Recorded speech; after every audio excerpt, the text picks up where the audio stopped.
ఏ స్వామి, ఇప్పుడు ఏడవాలా? నేను ఏడవడం నువ్వు చూడాలా? నేను ఏడవను. ఇంకా ఎన్ని కష్టాలు ఇస్తావో ఇవ్వు, ఎదురించి నిలబెడతాను.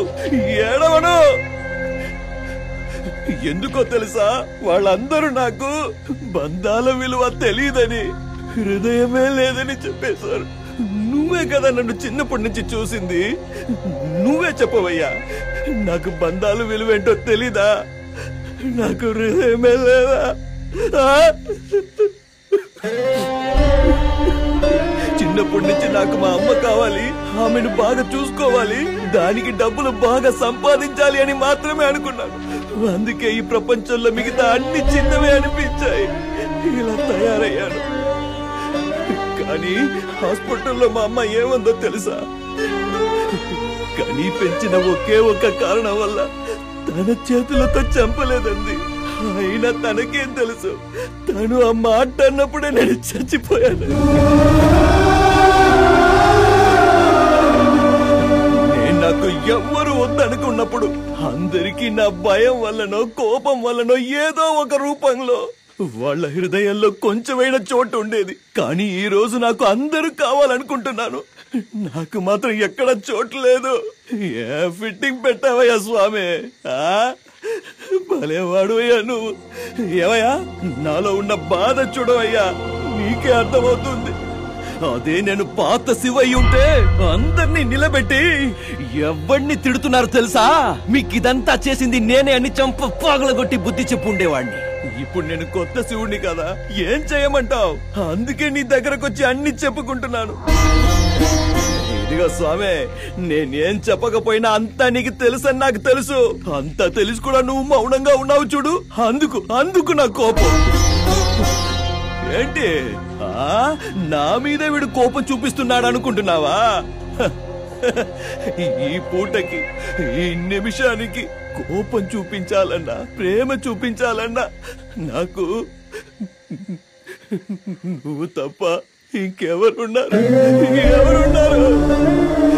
వాళ్ళందరిలాగా నువ్వు కూడా నా మీద కోపం చూపించగయ్యా.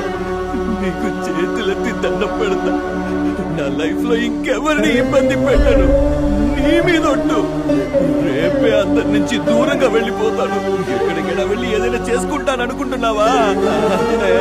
లేదు. నాకు జన్మనిచ్చింది అమ్మే అయినా నాకు జీవితాన్నిచ్చింది నువ్వు. దాని మీద అన్ని హక్కులు నీవే. ఈ ప్రాణం లాక్కోవాలన్నా అది నువ్వే లాక్కోవాలి. కానీ నాకు ఒక మాట ఇవ్వు. నేను ఎక్కడికి వెళ్ళినా నువ్వు నాతోనే ఉండాలి. ఉంటావు, నాకు తెలుసు. ఈ భూమి మీద ఆ శ్రీరాముడికి నీకంటే గొప్ప భక్తుడు ఎవరైనా దొరుకుతాడా? అలాగే నీకు నాకంటే గొప్ప భక్తుడు దొరకడు.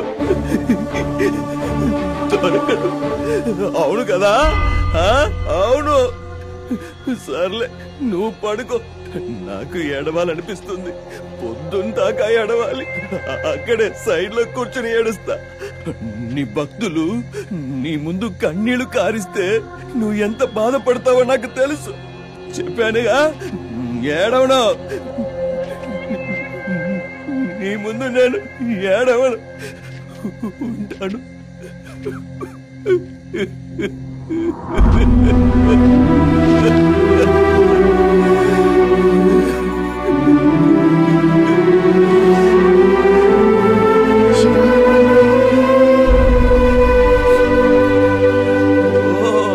టీచర్ అమ్మా, అందరూ తిట్టారు, నువ్వు ఒక్కదానివే మిగిలావు.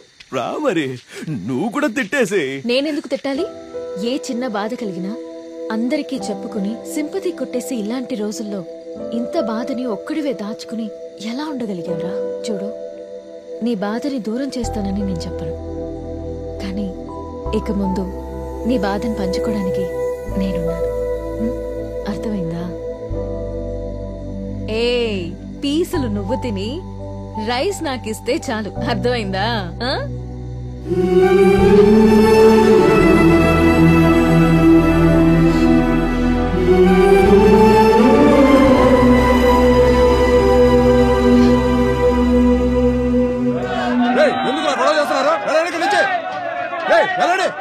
చెప్తే వినపడదా? మీరు ఇలా గట్టిగా అరుస్తుంటే కోమాలోకి వెళ్ళిన లేచొస్తాడా? ఏమని చెప్పండి సార్, ఎంటైర్ బాడీ చాలా ఎక్కువ డ్యామేజ్ అయింది సార్. ఆపరేషన్ థియేటర్ లో మా డాక్టర్లు ఇద్దరు కళ్ళు తిరిగి పడిపోయారు. నా కెరియర్ లోని ఇలాంటి కేసులు చూడలేదు సార్. అంత భయంకరంగా ఉంది. మాకే ఇలా అనిపిస్తూ ఉంటే వాడంత టార్చర్ పెడుతున్నప్పుడు మీ అబ్బాయి ఎంత బాధ అనుభవించుంటాడో ఊహించుకోవటానికే చాలా భయంగా ఉంది సార్.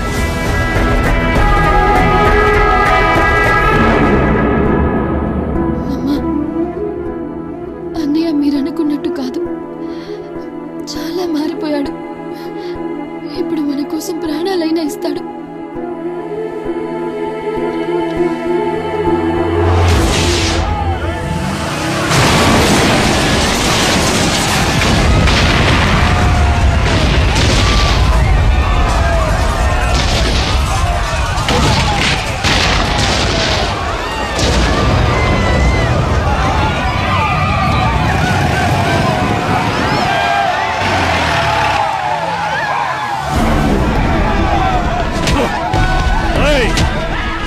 జనమంతా పెంచారుగా. శివ, వాణ్ణి పిలవండి.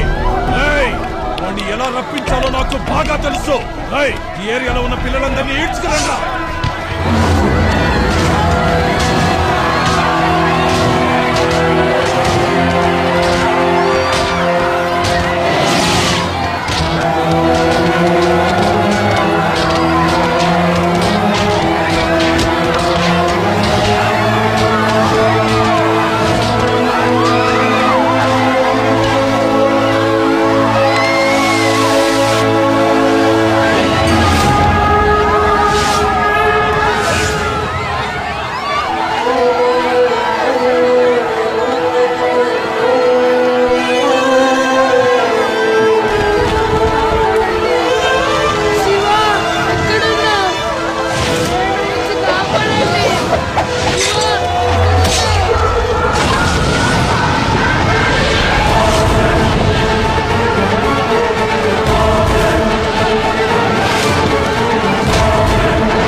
చంపినంత మాత్రాన మూలను కూర్చుంటాను అనుకున్నావా?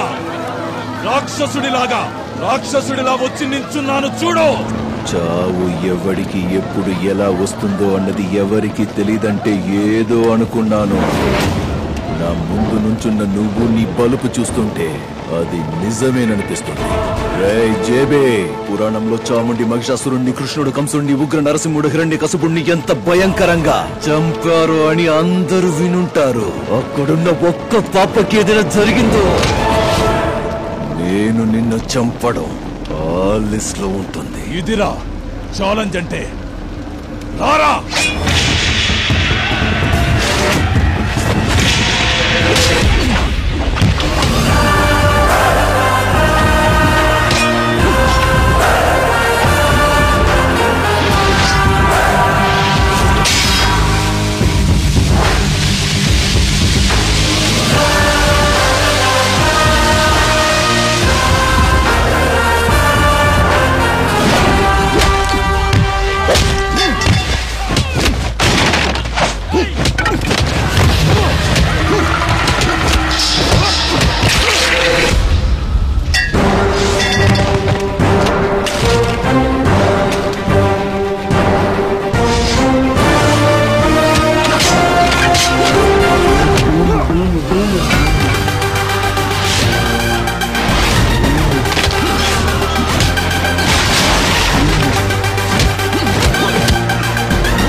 చూడు, ఎప్పుడు చూసినా నా జనం నా ఏరియా అనేవాడివి కదా, వాళ్ళకి ఏ గతి పట్టిందో చూడు. చూడండి రా మీ శివగాడి గతి. మిమ్మల్ని మీ కాలనీని రక్షించుకోవడానికి నాతో పెట్టుకున్నాడు. డబ్బు ఆశ చూపించాను కానీ లొంగలేదు. చెల్లెల్ని అడ్డు పెట్టుకొని చూశాను అయినా లొంగలేదు. మీలాంటి బీదోళ్ళ కోసం నాతో పెట్టుకొని రాజులా ఉండాల్సిన నా కొడుకుని చంపేశాడు. నీకోసం ఇంత చేసిన ఈ శివుణ్ణి కాపాడడానికి ఎవడైనా ముందుకొస్తాడా? రండి.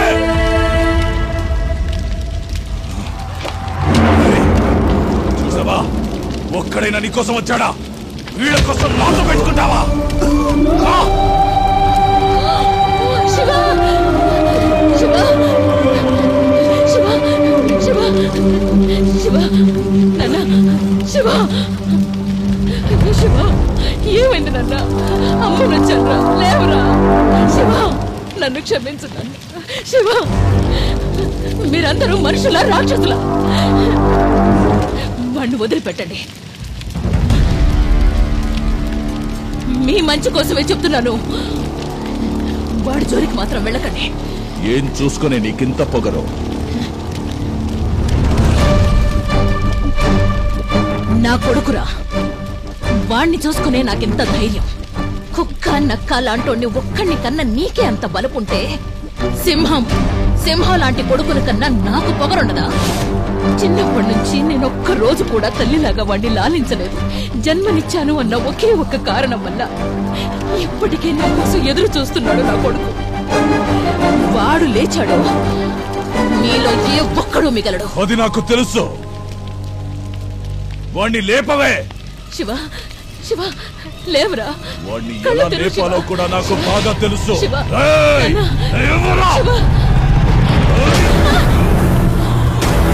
వలలో ఉన్న సింహాన్ని చూసి మాత్రమే వదిలేయాలి. సరదా కోసం గిరిగితే వేటాడేస్తుంది. ఇక్కడ నేను అంతే.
ఈ శివుడి కోసం వచ్చావా అమ్మా?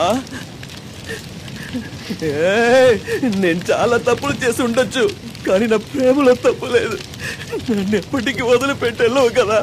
ఆ? లేదు.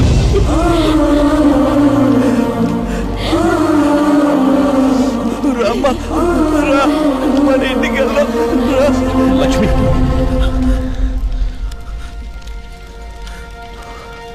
నువ్వు వాడితోనే వెళ్ళు. నీకోసం ఎంతో ఎదురు చూశాడు, కానీ ఒక్క మాట నెరవేరుస్తావా లక్ష్మి?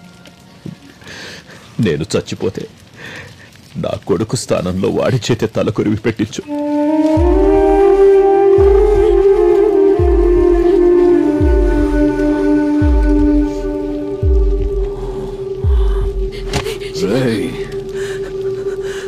నా చిన్నప్పుడు మా అమ్మను దూరం చేసి కోపం తెప్పించావు. ఇప్పుడు దూరం చేసి మాట్లాడి మళ్ళీ కోపం తెప్పించగయ్యా. నేను తట్టుకోలేనయ్యా.